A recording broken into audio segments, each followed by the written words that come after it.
She's known as Puerto Rico's ambassador of goodwill. Her popularity has known no economic, social, or geographic boundaries. She's been received by kings and presidents around the world. But she's always returned to help the poor in her homeland, where she remains a caring public servant at the age of 94. She is the noble lady of the Caribbean. She is Doña Fela, and this is her story. As the mayor of San Juan for 23 years, Doña Fela exemplified the very best in good government, humanitarianism, and Puerto Rico's living democracy. Her leadership and innovation have been recognized and duplicated by governments all over the globe.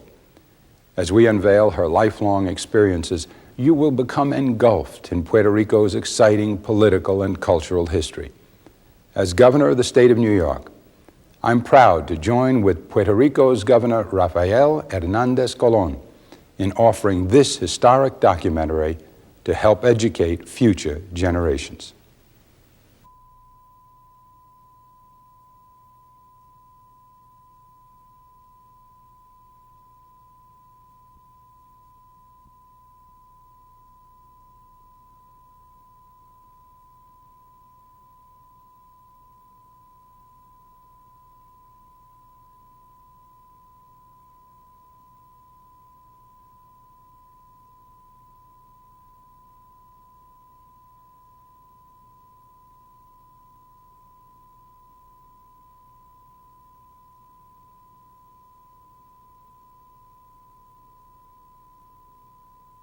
She was barely 1 month old in February 1897 when a special commission, which included Don Luis Muñoz Rivera, one of the most prominent patriots in Puerto Rican history, had returned from Spain seeking political autonomy for the Antillean island of Puerto Rico. By the time she was a mere 8 months old, Spain had granted Puerto Rico its right to self-government. Finally, it could elect its local bicameral parliament, develop its own budget, and send elected representatives to Spain. The island's long-awaited autonomy, however, was short-lived. In a sudden twist of political fate, the Americans had landed in Puerto Rico and declared war on the island's mother country, Spain. The long-sought experiment of self-government for Puerto Ricans was dismantled. By now, Felisa Rincon was 16 months old. Little did anyone imagine that this tender child would one day grow up to become a champion for democracy and self-rule for Puerto Ricans. In 1917, by an act of the United States Congress, Felisa, together with all island-born Puerto Ricans, became an American citizen. Later in the 1930s, she would join the political struggle to seek autonomy from the United States government. Let us sail against the winds of time to review the life and historic contributions of Puerto Rico's ambassador of goodwill, Doña Felisa Rincon de Gautier. Born in the city of Ceiba, Puerto Rico, on January 9th, 1897, Felisa was the eldest of 8 children. During her preteen year of 11, her mother, Rita Marrero Rivera de Rincon, died. Now, young Felisa and her proud father, attorney Enrique Rincon Plume, had to meet the challenge of rearing the children. My mother was an extraordinary person. She was all the time, she was a lady. She really was a lady. For instance, when we talk loud, she gets so mad. She said, please, the most beautiful thing you have is your voice that God has given you. Don't spoil it. If I don't stand right, she said, that is not the way to sit down. Sit down straight. I remember that she always was telling me, the world is a ball. The world is a ball, and sometimes it's down and sometimes it's up. That's why I want you to learn how to do things, because we were mad, because they want us to press, to wash, and to do everything, and we don't want to. But she said, you have to do it because you have to learn how to do it. All I have done in life is because of the way through my first 12 years that she was with me. It has come into me in a way that has helped me so much. Just the same my father. While caring for her brothers and sisters, Felisa Rincon's compassionate, humanitarian, and genuine concern for the welfare of her family were abundantly evident. Those valued virtues and her strong moral character would one day become one of her most noteworthy assets in her political career. I think that I have been a social worker since I was 7 years old, because I remember that they talk so much about their problems. And I remember once they say, well, my boy has been for 3 days with a temperature and I have not been able to take her to the hospital. So I went to my mother and said, Mother, please call the doctor so that he will see that boy. And she called, and the doctor visited, and he gave the prescription. And then she brought the prescription to me. And I remember my aunt has a pharmacy in Macau at that time. And I went to my uncle, and I with the prescription, and he gave it to me, and he gave me 25 cents, which was a lot of money at that time. And with that I took the 25 cents plus the medicine, so that with 25 cents they can buy a chicken for the boy. That's what I say, that I have been a social worker through all my life.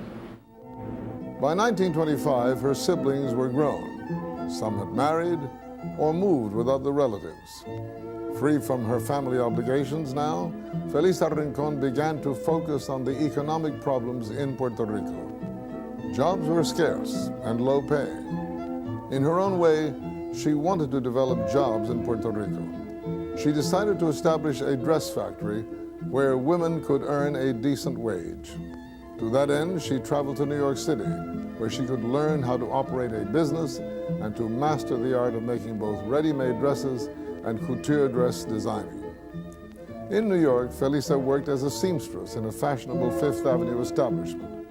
Returning to Puerto Rico, she secured financing for her own boutique.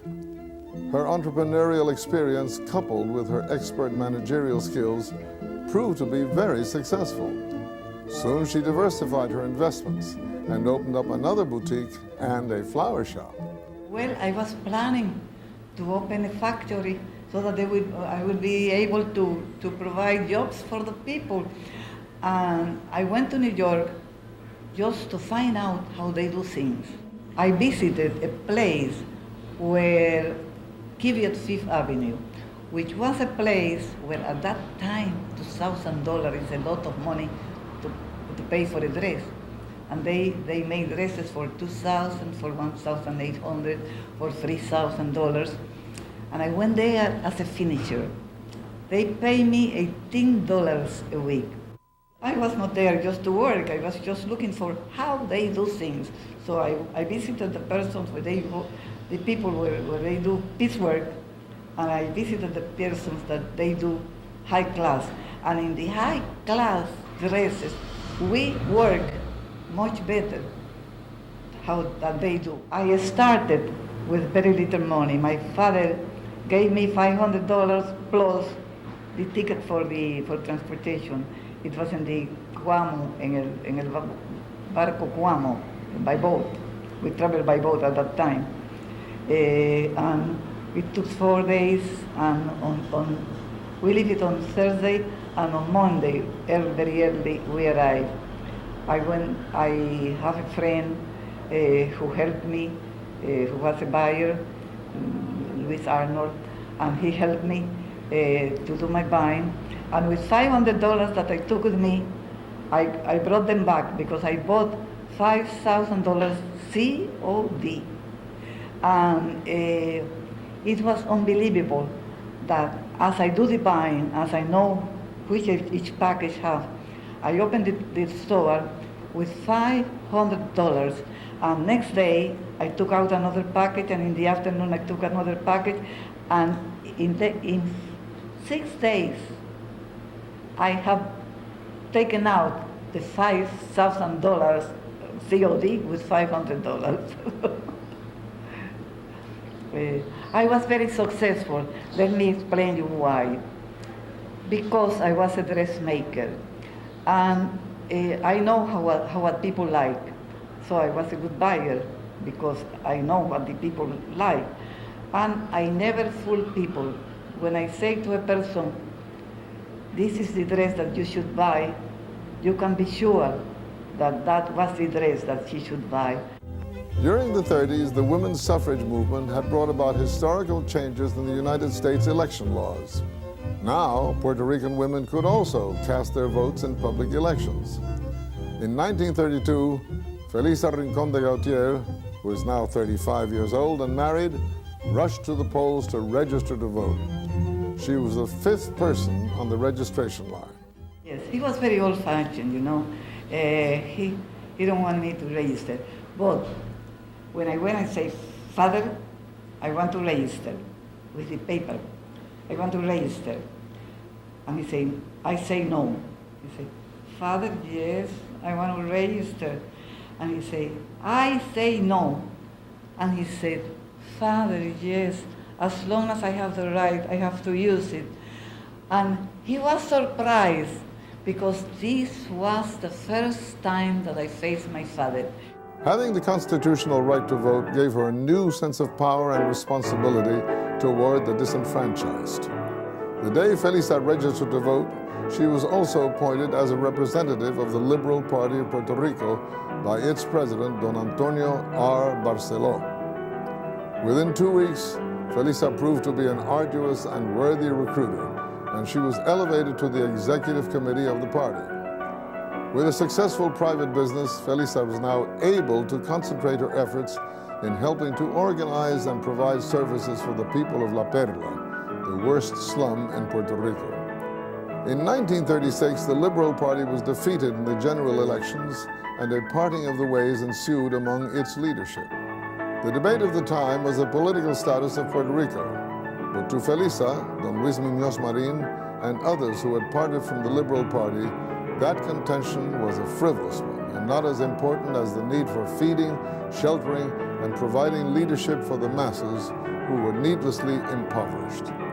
I think that it was necessary, indispensable, to help a group, to make a party that will work for social justice, that will work for the conditions, to help the conditions of these people, for the education, for housing, for so many important things that they never talk about it. They just talk about independence. And I remember the meetings were beautiful, the speeches were beautiful. They talk about the sky and the moon, and they don't talk about the needs, the real needs of the people. That is why I joined Muñoz Marín. One of the things he stated to the people was, please, let us stop talking about independence and statehood. Let us talk about the problems of Puerto Rico, which are so terrible. Let us face the health of this country. Let us work for the conditions of this country. And later on, we have time, when things are solved, we would have time to discuss about that issue, which is so important. And we can be sure, you can be sure, that the people do believe in him. In 1938, she helped Don Luis Muñoz Marín to form a new political party, El Partido Popular Democrático, the Popular Democratic Party. Recuerdo de cómo iba yo creando en la compañía de tantos de ustedes por los campos de Puerto Rico, por las veredas, por las casas de la gente humilde, tan atropellada en aquel tiempo y con un sueño en el tuétano de sus huesos de cómo podría acabarse con ese atropello de la injusticia. Son recuerdos imborrables en mi mente. Muchos de ustedes estuvieron conmigo en aquella grande y noble y pacífica y sencilla hazaña del pueblo puertorriqueño.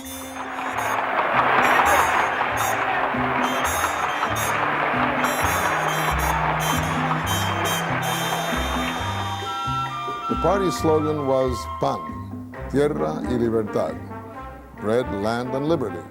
Its emblem became the pava, the straw hat worn by the jíbaros, the rural poor. Their agenda embraced the concepts of liberty, democracy, and supported the retention of United States citizenship. They sought self-rule through an autonomous Commonwealth affiliation with the United States, but did not support statehood for Puerto Rico. I have been working through all these years for Commonwealth because I do believe in Commonwealth, because Commonwealth has the advantage of the statehood without the disadvantage, and the advantage of the independence without the disadvantage. That is why I have worked for Commonwealth. So I advise my people to keep on working for Commonwealth, and I advise the United States people that we have to get together, sit down and discuss with respect one to each other, because if the Commonwealth gets more autonomy, we would be able to create the most extraordinary government in the world. Doña Fela, which became her popular name, excelled as a leader within the new party and was selected president of the San Juan Committee of the Popular Democratic Party. In 1944, Doña Fela declined her party's offer to run for mayor of San Juan because, like her father, her husband, Don Genaro, opposed women in politics. Back in 1936, for much the same reason, she had turned down a senatorial race with the Liberal Party. By 1946, however, she was ready to defy tradition. I say, Father, I am going to be the mayor. And to my husband, my father say, no. And I talk to my husband and say, I'm going to be the mayor. And he say, no. I say, yes, I am going to be the mayor. As long as I have to take care of the people, I need some means to be able to help them. She realized that in order to provide help for the citizenry, you must have political power. Therefore, she accepted the appointment as mayor of San Juan. Hay que pintar los carteles y guindar los banderines. Las elecciones se ganan con honradez y sin discrimen. Presenten un buen programa, animen a los votantes, preparen una campaña de elecciones sin chantaje, preparen una campaña de elecciones sin chantaje. Ya vienen las elecciones y el revolú. Ya vienen las elecciones, vamos a formar tremendo bayú. Ya vienen las elecciones, vamos a gritar a la multitud. Ya vienen las elecciones y el revolú. Yo, Felisa Rincon de Gautier, juro solemnemente que mantendré y defenderé la Constitución de los Estados Unidos de América y la Constitución y las leyes del Estado Libre Asociado de Puerto Rico. Mayor Felisa Rincon de Gautier, at the age of 49, became one of the first women in the entire Western Hemisphere to be elected to a major public office. Subsequently, she was re-elected for the next 22 years. Let us review Felisa Rincon de Gautier's remarkable achievements while mayor of San Juan, Puerto Rico, for it must be noted that her visionary leadership and innovative accomplishments have been admired by governments from across the world. In the late 1940s, the mayor's Escuelas Maternales concept were the first preschool child care centers in the Western Hemisphere. Later in the 1960s, the program served as the federal model for today's National Head Start programs. Mayor Felisa also renovated the entire municipal hospital system in San Juan. Her diagnostic ambulatory health centers for the poor also served as a model for health service providers in the city of New York and other cities across the nation. Mayor Felisa's free legal services program for the poor who cried for justice helped to inspire and to pioneer similar services across the United States, like those of the Legal Aid Society. Doña Fela was also the first mayor to establish public centers to care for the elderly. During her 22 years as mayor, San Juan's population more than doubled to 450,000 and became the financial and tourism center of the Caribbean.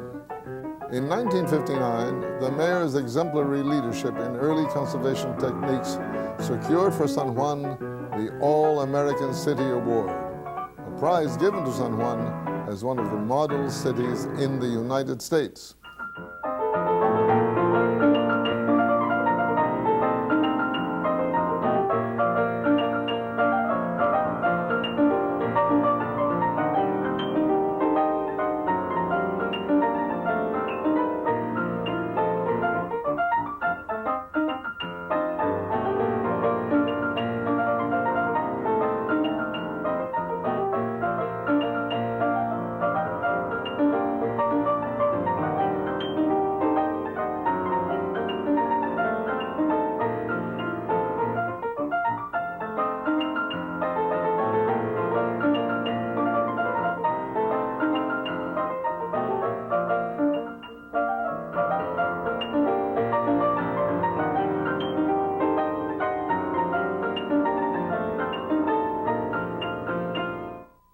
On July 25, 1952, Doña Fela witnessed the history in the making when Puerto Rico adopted its own constitution representing self-rule.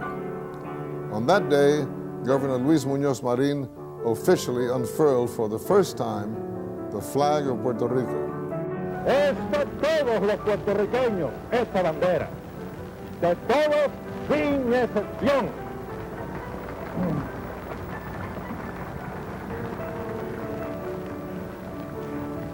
Es de los que la usaron con el terrorismo en el pasado y de los que la levantan como insignia de paz y de valor.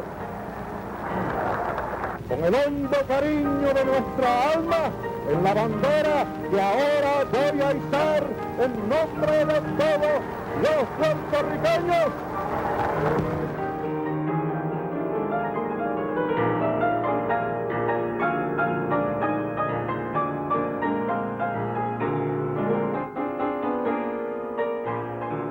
The new Estado Libre Asociado, the free associated state, under Commonwealth status, would retain its honor and identity as a Spanish-speaking people. Puerto Rico would maintain its culture and traditions, while they remained citizens of the United States. As mayor, she took great pride in promoting Puerto Rico's rich art, culture, and music.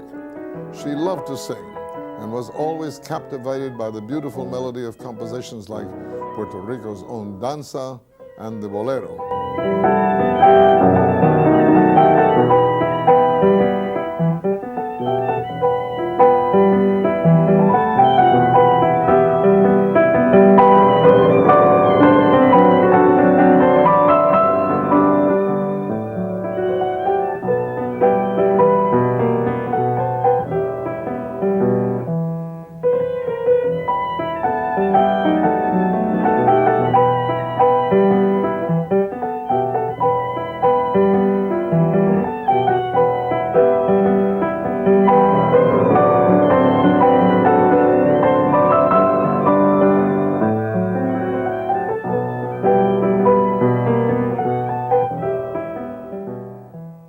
In 1954, Doña Fela's contributions were acknowledged when she was named the Woman of the Americas by the Union of American Women in New York. It's no secret that leaders from across the Americas, Europe, and Asia hold Doña Fela in their highest esteem. Hence, 9 prestigious universities have bestowed upon her their highest honorary award, the honoris causa doctorate degree in such fields as law, theology, public administration, and in the humanities. Undoubtedly, history will record her legacy and her countless historic contributions that have and will continue to benefit our society well beyond the 21st century. I am proud to preside the group of persons who founded this museum in honor of Felisa Rincon de Gautier. Felisa has been the most outstanding woman dedicated to politics and to good government in Puerto Rico. We honor her with this museum, but the principal purpose of this museum is not to honor Felisa, but to use her name as a role model for Puerto Rican youth, especially for Puerto Rican young women. Although she has been received by kings, queens, presidents, and heads of states from around the world, she always returns to talk with and to help the poor. Even to this date, at the golden age of 94, Doña Felisa is a caring public servant. I am so pleased with my life, you know, that I say that they ask me sometimes, what will you do if you live again? I say, I will do the same things I have done because I have received so many recognitions. Not that I have received recognitions of my people and of the people around. The inside recognition of yourself because you are doing a job is the main thing in life. En mi viejo San Juan, cuántos sueños forjé en mis años de infancia.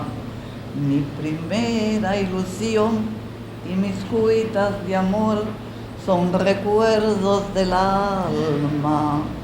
Una tarde partí hacia extraña nación, pues lo quiso el destino, pero mi corazón se quedó junto al mar en mi viejo San Juan.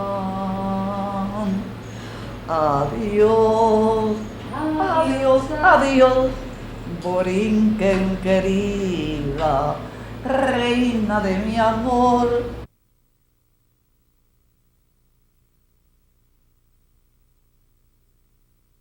She is and will always be the noble lady of the Caribbean.